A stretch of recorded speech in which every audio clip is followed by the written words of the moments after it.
Hello, friends and dear colleagues. Today we come to the 4D 3.0 session where we talk about heart failure, chronic kidney disease, and diabetes. Where do the guidelines converge?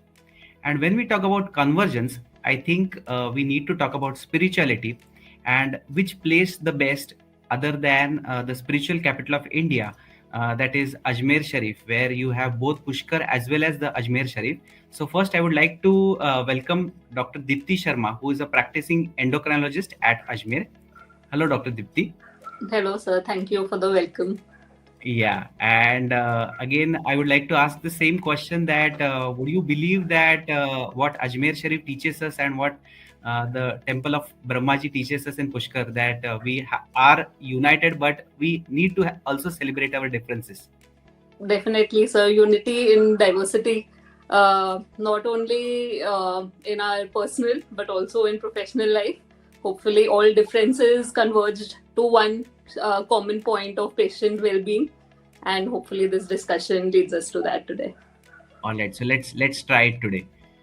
For that next discussion, I think we have Dr. Vishwas Galav. He is also a interventional cardiologist at Ajmer. Hello, Dr. Vishwas. Hello. Yeah, and do you also agree that do you believe that we need to have a little bit of divergences so that that will help us grow better? Yeah, sure. We should have at least a little bit of information about every other field so we can grow our practice as well. So that's an important point. And the third part, or which we would call as a stepson or stepdaughter in the field of diabetes, is the nephrologist field. But actually, it's very important. So for that, I would like to call Dr. Vinita Garg. She is a practicing nephrologist at Indus Hospital, Jaipur. Jaipur, a beautiful pink city. I have been there multiple times, and I would like to say that Hawa Mahal there is a beautiful place as well as the Amber Fort. But I think it's boggled down with its traffic. Would you agree, Dr. Vinita? Yeah, definitely. Traffic is like popping out day by day, but still, the pink city is always pink, and it will like always be a wonderful tourist place. Perfect. So I think let's just as the Gever, it converges all the flavors together. Similarly, I think it's a topic that we are going to talk about heart failure, CKD, and diabetes. So the first question that I would like to ask Dr. Dipti. So what is your concept, or what do you believe in the pathophysiologic basis with diabetics having heart failure and diabetics ending up with kidney disease? What do you think are the pathophysiologic mechanisms that probably lead to it? Right. So I always believe that it is better to treat the cause rather than the disease. We are all aware diabetes is the most common cause of renal failure, not only in our country but in the world. And we also know that diabetics have a propensity of having heart failure 2 to 4 times more common than the general population. So, two grave morbidities which can be controlled by a common pathophysiology underlying diabetes. Diabetes is known to cause endothelial dysfunction, leading to oxidative stress and systemic inflammation. This not only results in vascular smooth muscle proliferation, resulting in atherosclerosis and complications in the heart, but also advanced glycation end products, causing myocardial contractility difficulties in myocardial contractility, now known as diabetic cardiomyopathy. Coming to the kidney, hyperfiltration and RAS activation leading to sympathetic overactivity is a major cause for underlying kidney dysfunction seen in diabetics. So, the most, if I had to just sum it up, it would be endothelial dysfunction occurring all over the body, resulting in sympathetic activation and inflammation, oxidative stress, resulting in dysfunctions of various other organs. That's an important point I think that you have made, that hyperglycemia per se is a contributor to endothelial dysfunction, and that actually also leads to diabetic cardiomyopathy. So, Dr. Vishwas, I would like to ask over here that what are the hemodynamic stresses that you think contribute to diabetic cardiomyopathy, and what is probably the pathophysiology behind this diabetic cardiomyopathy? Diabetes, as Madam has already told, it leads to endothelial dysfunction, which very commonly leads to multi-vessel disease in double vessel or triple vessel disease in the heart. Chronic reduction in the blood flow in the heart will lead to contractile dysfunction of the heart. Gradually, the patient will have heart failure, usually with preserved ejection fraction, until and unless the patient gets an MI. After that, it might convert to heart failure with reduced ejection fraction.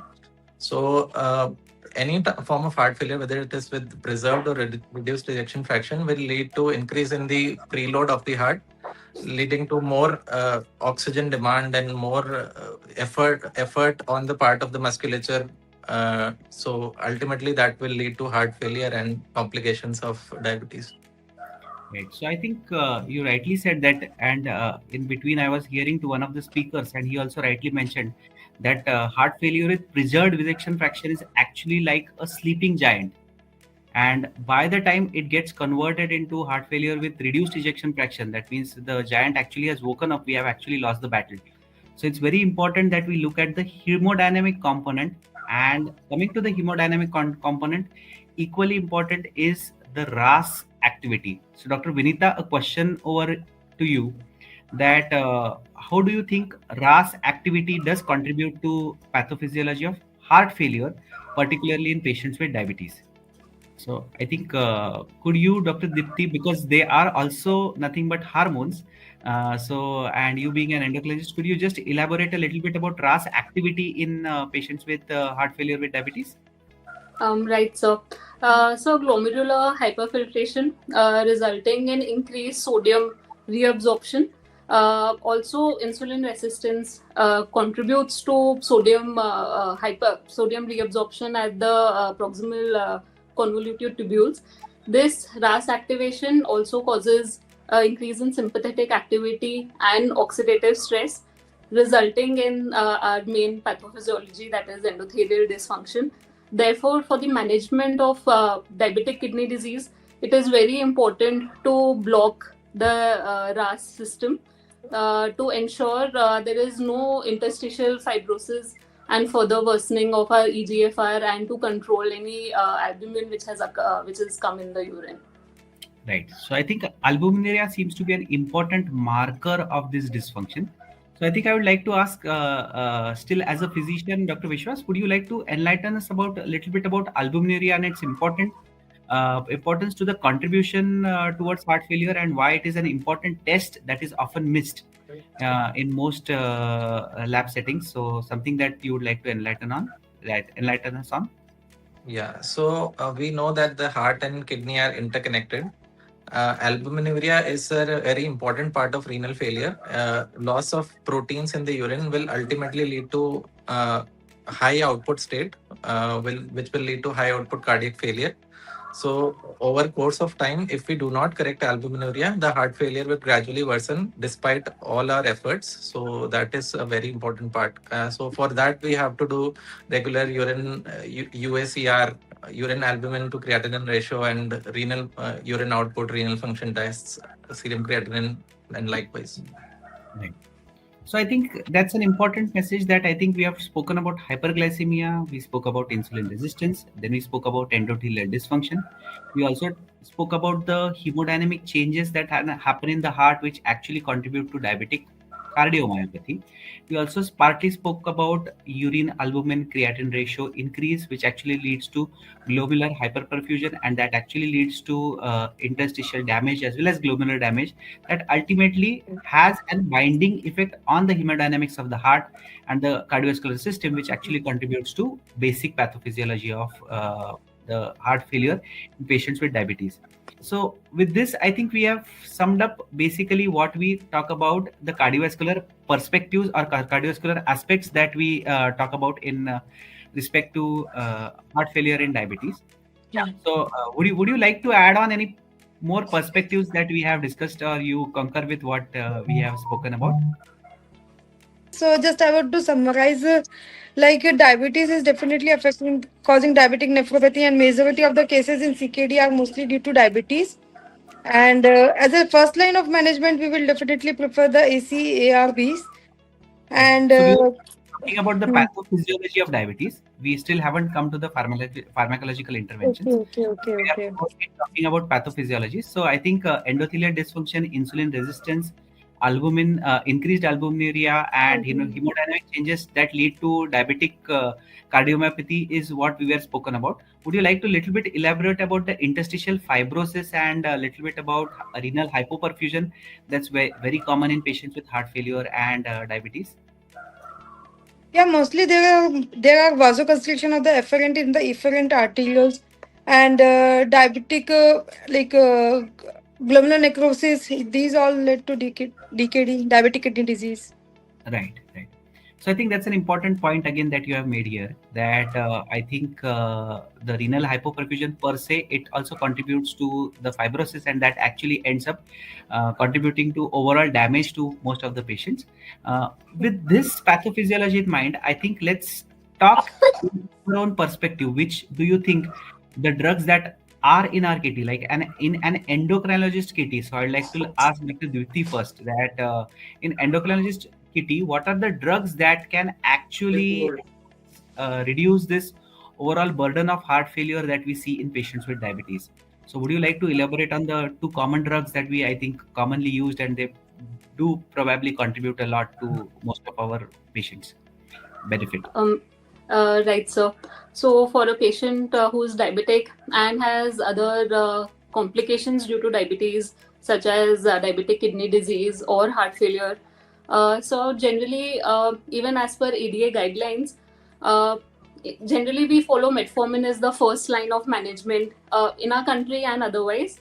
However, ADA 25 has suggested that we can start with SGLT2 inhibitors or GLP-1 receptor agonists, depending on the patient profile.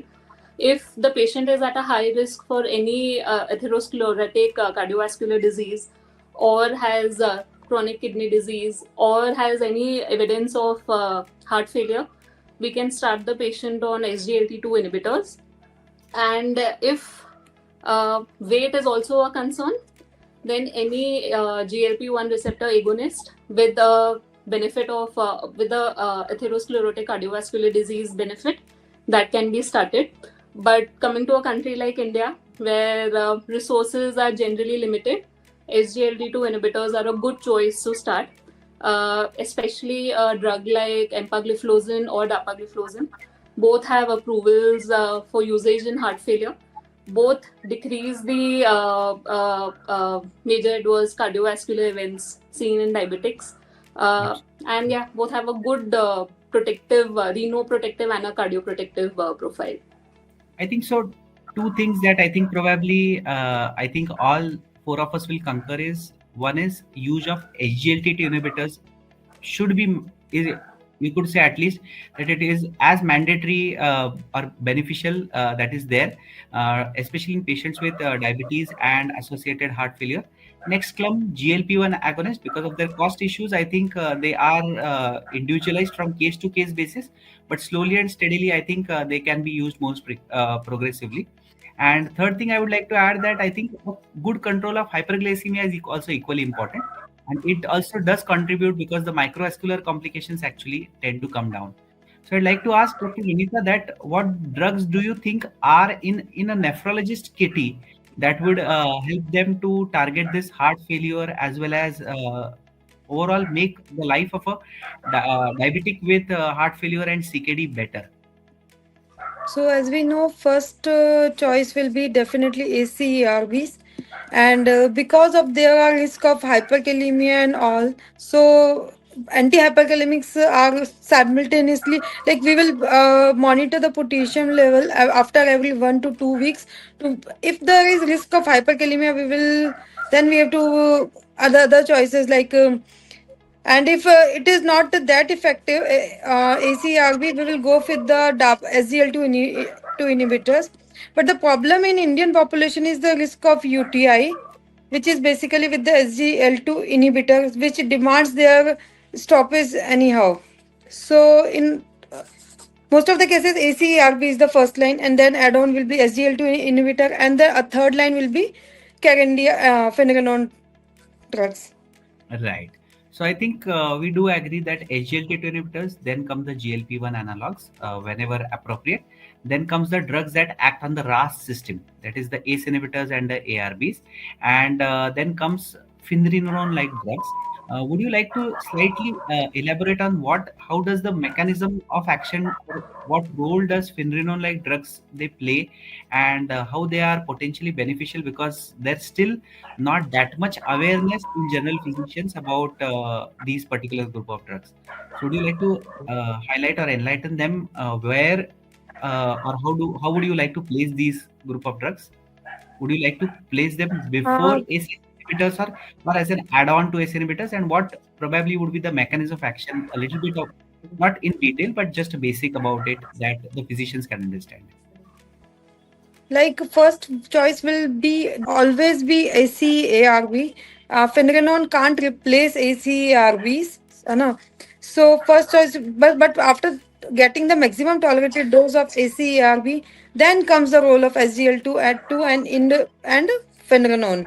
Finerenone is a non-steroidal mineralocorticoid receptor antagonist, which decreases the fibrosis and Okay, so that's how it contributes yeah. to the overall protection of the kidney, as well as indirectly contributes to the protection of the. And hyperkalemia is also risk with the finerenone that we all Okay, already know. right. So I think coming to the third aspect, I think Dr. Vishwas, this should actually have been asked first. What are the lifestyle modifications that you would like to recommend in a patient, both for prevention or actually a patient suffering from heart failure with type 2 diabetes? Uh, First, we have to advise diet modifications, which includes a salt and carbohydrate restricted diet.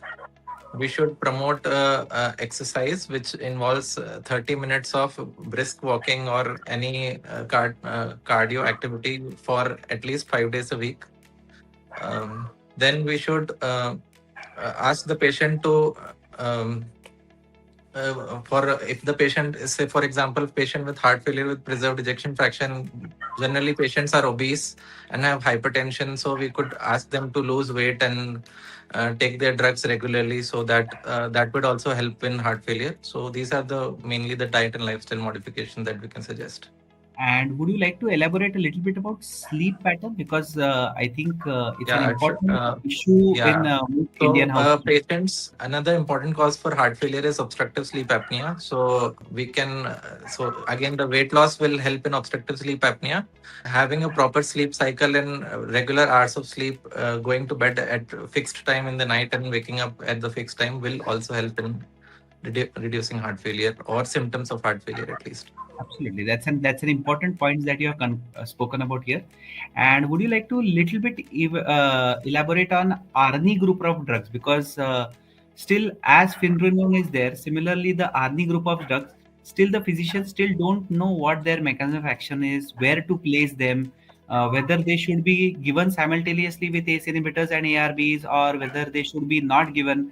So I think, would you like to elaborate a little bit about where would you like to place this group of drugs, and a little bit about their mechanism of action, just in basic, not much in detail? Currently, ARNI is a first line drug. AHA guidelines suggest that ARNI could even replace ACE inhibitor ARB and considered as a first line drug for initiation in patient with heart failure. It is basically a neprilysin inhibitor. So, um, so the mortality reduction and hospitalization, there is decreased mortality, decreased hospitalization, albuminuria is reduced, CKD progression is reduced, the blood pressure is reduced, and obviously it is a RAS blocker, so it will lead to positive remodeling in a patient with heart failure. So for all these benefits, we have to start early and increase the dose every week as and when the patient tolerates the drug. Right. Would you like to place it with ACE inhibitors or ARBs, or would you like to taper off ACE inhibitors and ARBs? This is what actually lots of questions that the physicians they do ask. So that's the reason why I'm asking you this. So would you like So to many trials presently, so many trials at present place ARNIs above ACE emitters and ARBs. in terms of mortality benefit and number of hospitalization and all cause death also.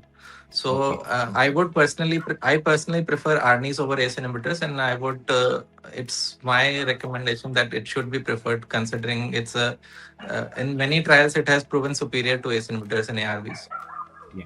And in particular, they also are drugs which actually act on the RAS system. So that's a Yeah. message that I think we need to take home. I think ARNI are an important class of drugs which actually should be initiated, and I think they can concurrently be given with ACE inhibitors and ARBs wherever the patient needs to take both of them together. Am I right over here? Yeah. Yeah. So you are saying something, Dr. Vishwas? Yeah. Our first priority is to say, for example, if a patient has high blood pressure, our first priority is to start him on ARNI and continue on ARNI. Most of the times, the patient will not require an ACE inhibitor or ARB, but if we have to give for some reason, it can be given concurrently. True. All right. So that's an important take-home message over here. So I think we spoke about the pharmacological interventions, and I think probably all of us converge over here that SGLT2 inhibitors, GLP-1 analogs whenever necessary, the use of RAS group of drugs, that is probably ACE inhibitors, ARBs, and ARNIs. And ARNIs should be placed equally importance, or rather more importance, when we are talking about heart failure. Next comes about the finerenone like drugs, and lastly, we spoke about something about improving the sleep cycle and looking at the other causes of associated obstructive sleep apnea, or some other causes that are there. Any endocrinological causes that Dr. Dipti would like to rule out in patients with heart failure? Something related to thyroid dysfunction, or probably some other comorbidities that you would like to rule out in such group of patients? Right, so especially looking at the diseases from an Indian perspective, heart failure is not only very common in diabetics per se, but also seen in pre-diabetics and obese patients. So that is a cohort of patients that we shouldn't miss, uh, who can be easily managed and can be prevented from going into other end organ damages. You've spoken about thyroid disorders, very commonly seen with diabetic patients, but generally the kind of patients we see with diabetics are generally hypothyroid. Uncontrolled hypothyroidism does cause pericardial effusions, and that may have an effect on our heart. Thyrotoxicosis again can be seen, most commonly seen with type 1 diabetics. Right. Association with type 2 diabetics, I'm not that aware. But Right. the kind of heart failure we see with the thyrotoxicosis, yeah, I think if that occurs in a diabetic patient, it's like uh, for them it is a little difficult to control because it's two pathologies affecting the same organ. Absolutely, and I think even subclinical thyrotoxicosis is an important contributor through its effect on Right. arrhythmogenic potential. So that's an often missed cost, especially in the elderly, which actually needs to be looked into and spoken about and talked about. Any role of statins that you would like to suggest, Dr. Vishwas, wherein probably they will be helpful, or what is your idea about using statins in patients with heart So, failure? uh, the guideline directed medical therapy for heart failure generally does not recommend statins unless the cause is due to coronary artery disease. So basically, the role of statins is limited unless the cause of heart failure is a coronary artery disease or atherosclerosis. Right, right. So that's an important take-home message over here, because lots of patients nowadays they believe that patient with heart failure, given a statin, you have done half the work done. But we need to realize that similarly as we have a separate entity called as diabetic kidney disease, I think probably we also have a separate entity which is diabetic heart disease, and that is independent of the coronary vascular disease. These are two different entities. Yes, coronary, there is a huge overlap occurring between diabetic cardiomyopathy as well as coronary vascular disease. If the patients with type 2 diabetes and heart failure has dyslipidemia, then yes, statins are necessary. But per se, in the role of heart failure, I think statins do not play a big role. But if there is associated dyslipidemia, definitely you would like to treat with statins in this group of patients. Any blood pressure targets that you would like to keep, or any goal that you would like to keep, Dr. Vishwas, especially? Blood pressure targets for diabetic patients with heart failure is generally considered as less than 130 by 80 mmHg. If the patient is very elderly and it is difficult to control, we could keep up to 140, but the guideline direct. Which was Yeah, also quickly dropped out. It's an endocrinologist day, probably, Dr. Dipti. probably so. Yes. Right. So, any say about this blood pressure that you would like to tell about in patients with heart failure and diabetes? Right. So the target is 130 over 80. Generally, we start them on ACE inhibitors per se. We want to take them to the maximum tolerated dose because also if they have any component of diabetic kidney disease, we counsel them to restrict salt in their diet, not more than 2 gram per day. And one lifestyle modification, we should counsel them to stop smoking. Coming to statins, I think per se, if a patient has albuminuria, then there is an indication to start statin because especially the cause of mortality in a diabetic kidney disease is very rarely due to kidney and more often due to atherosclerotic disease. So if a Absolutely. patient has diabetic kidney disease and albuminuria, I think that could be an indication to start and target LDL levels and to start a statin. Otherwise, Right. the blood pressure goal is 130 over 80. I think we do absolutely converge here that whenever you have dyslipidemia, whenever you have coronary artery disease, whenever you have peripheral vascular disease, there is a role of statins. But we are talking about statins per se as a role in heart failure. Heart So, failure, right, sir? yeah. So probably there's a little less role of statins per se in heart failure, but that Heart doesn't failure. mean that we should not be using statins. So don't take a key home. Statins are important, but we are talking about heart failure. So statins are more important in atherosclerosis rather than Right. in heart failure. And anything about some particular parameters in the 2D echo or some particular test like like BNP, pro BNP that you would like to talk about, Dr. Vishwas? So whenever you are investigating a patient with diabetes and having heart failure. Yeah, so BNP and anti-pro-BNP are the tests which we commonly do for both heart failure with preserved and reduced ejection fraction.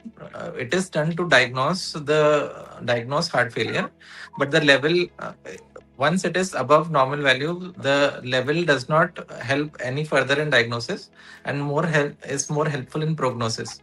So, say for example, a patient with anti-pro-BNP of 10,000 and 5,000 both have heart failure, but it will not help any further in diagnosis or the cause of the disease. It will only help in prognosis. So yeah, it is used for initial diagnosis and further prognosis.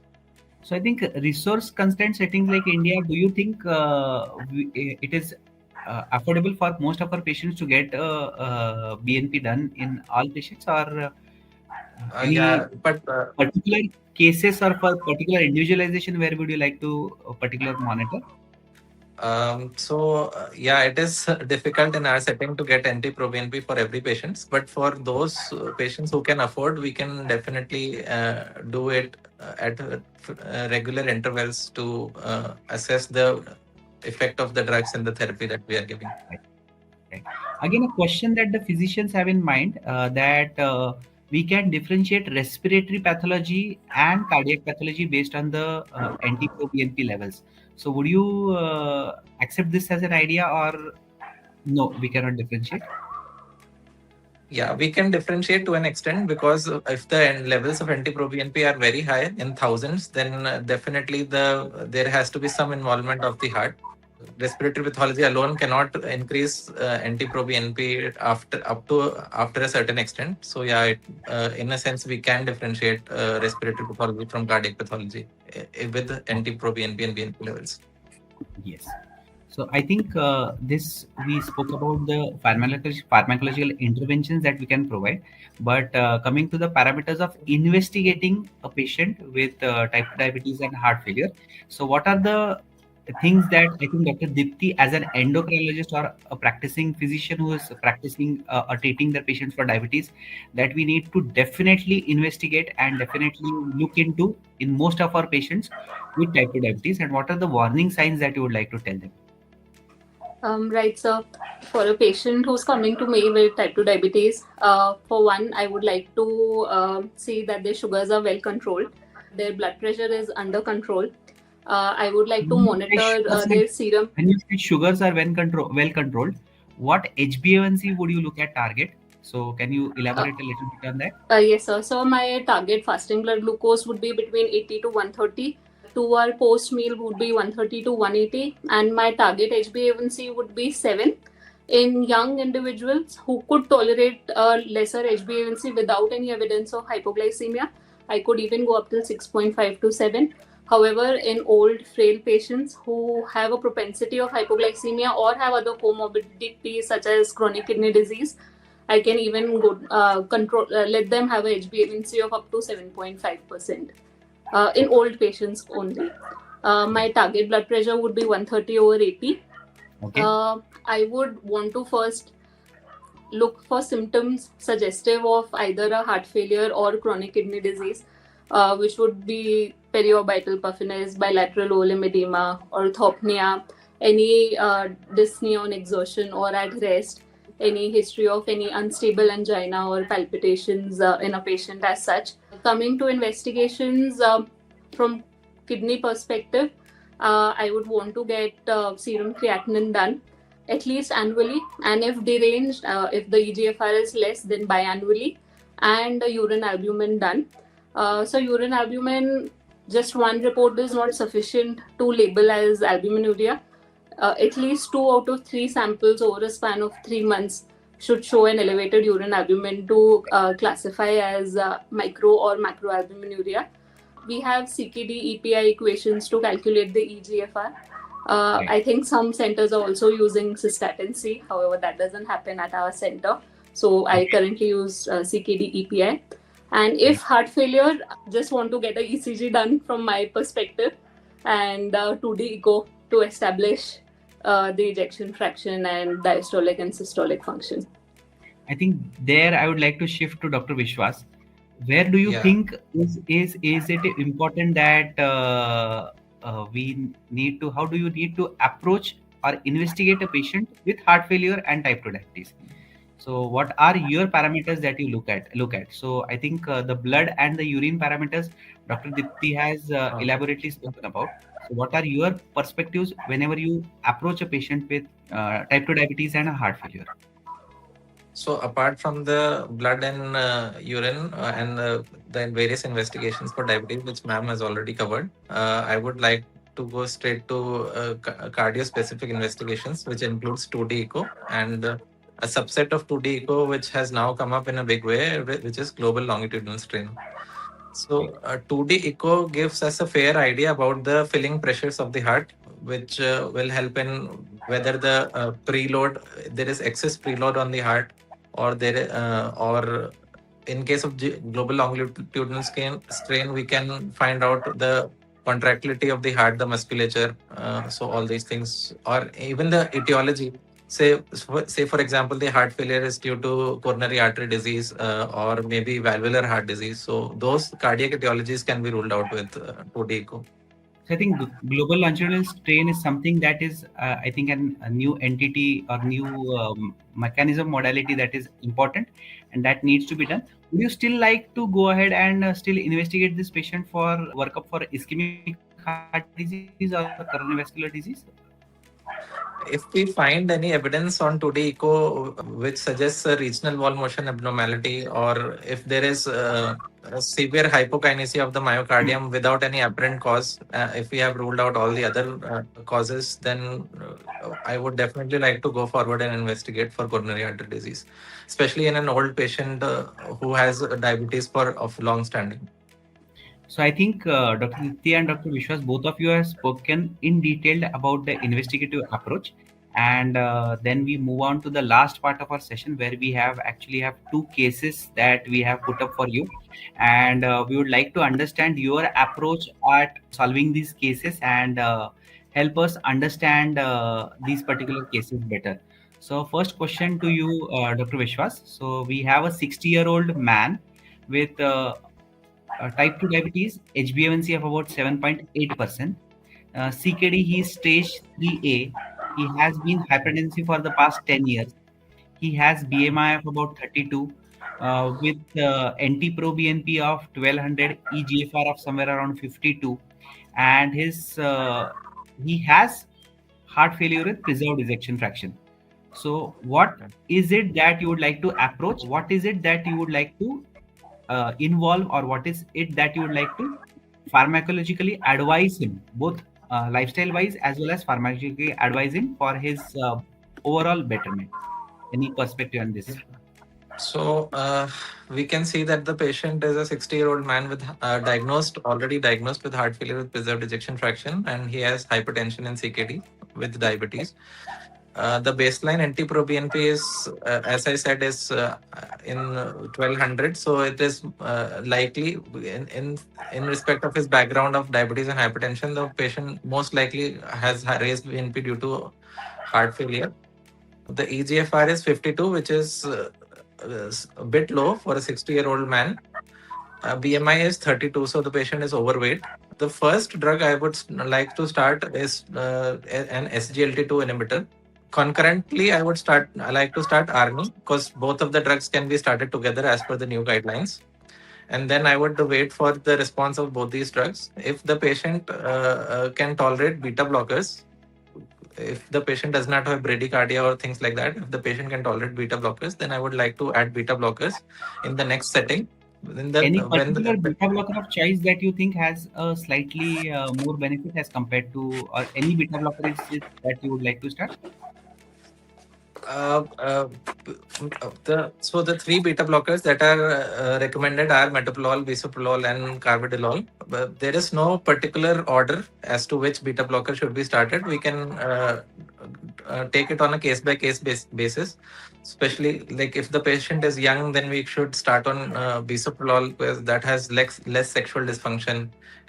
So things like that. But there is no specific order in my opinion. Okay, perfect.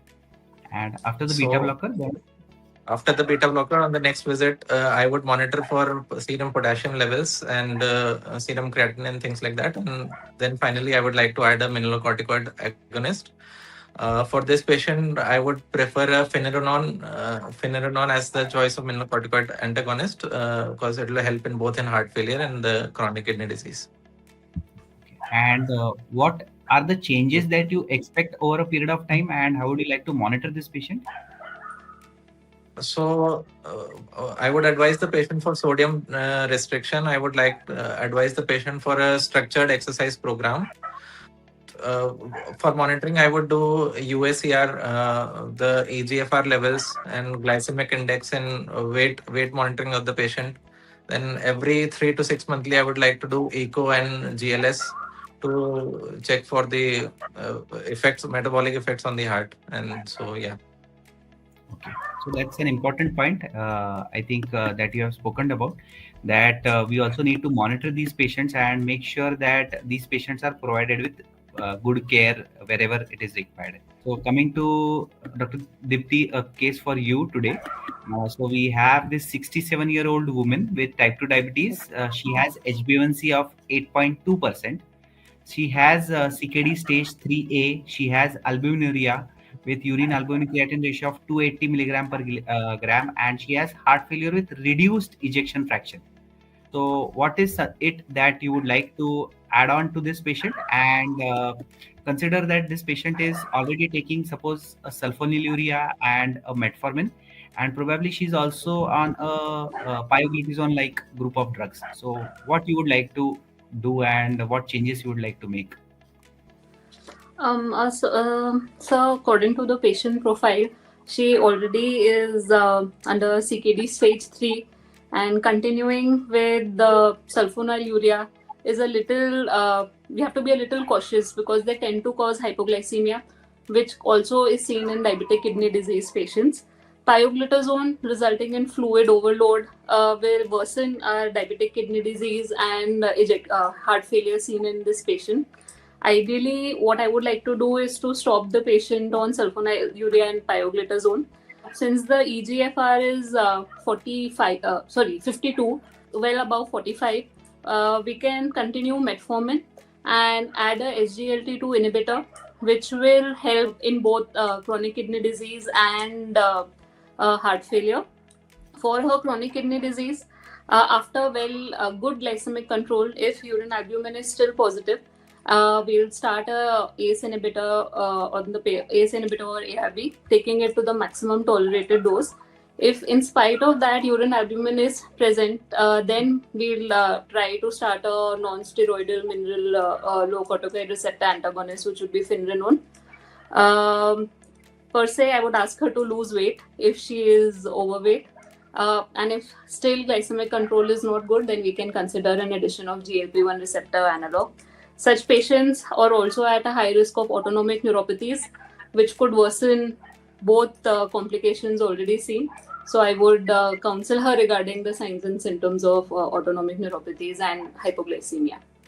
So I think that was an elaborate description of the case. So I think we nearly come to the end of the session that we have today, where we were talking about heart failure, CKD, and diabetes. Where do the guidelines converge? And I think it has been said that usually doctors don't tend to converge, but today I think we have definitely converged on a lot of points. And I think we spoke about the usage of SGLT2 inhibitors wherever required. We spoke about usage of GLP-1 analogs. We also spoke about use of ARNI group of drugs, finrenone like group of drugs. We also spoke about the use of GLP-1 analogs whenever you are targeting obesity, and we also did speak about sodium restriction. We spoke about sleep rhythm cycle maintenance, as well as correcting obesity related or plain obstructive sleep apnea. We also spoke about correcting thyroid dysfunction wherever the setting is there, because it might contribute to the overall risk. So I think I would like to ask first Dr. Dipti and then Dr. Vishwas to give us some key take home messages that you would like to take home whenever you are treating a patient with heart failure and chronic kidney disease and diabetes. So I think your short, crisp take home messages. Dr. Dipti first. Thank you, sir. I would counsel first. I would counsel the patient regarding diet and lifestyle and weight management. Key is to start SGLT2 inhibitors early. Counsel the patient regarding the adverse effects of SGLT2 inhibitors so that they can come to us if they develop any urinary tract infection or any genital infections. Target blood pressure to be 130/80. If any chronic kidney disease or deranged GFR or albuminuria, start ACE inhibitors to the maximum tolerated dose. Yes, and Dr. Vishwas, your take-home messages today that we can carry home.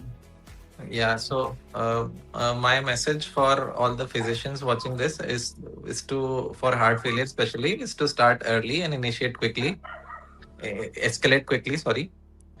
And for the patients, it's the same as Madam said already: diet and exercise, and take the drugs regularly and regular checkup.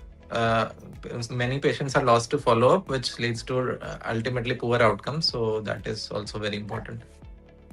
I think that's an important point that you have made, Dr. Vishwas, that I think a regular follow-up with doctor is equally important. It's not just the medication, it's not just the lifestyle, but also a regular follow-up, because your doctor at that point of time is your mentor and as well as your guide sometimes whenever it comes to monitoring your disease parameters better. So I think that brings us to the end of this discussion. I think we missed Dr. Vinita, and probably when we meet some next time, probably we can rope her in. I think some technical issues at her hand. So I think I would like to thank Dr. Dipti and Dr. Vishwas for enlightening us about this topic.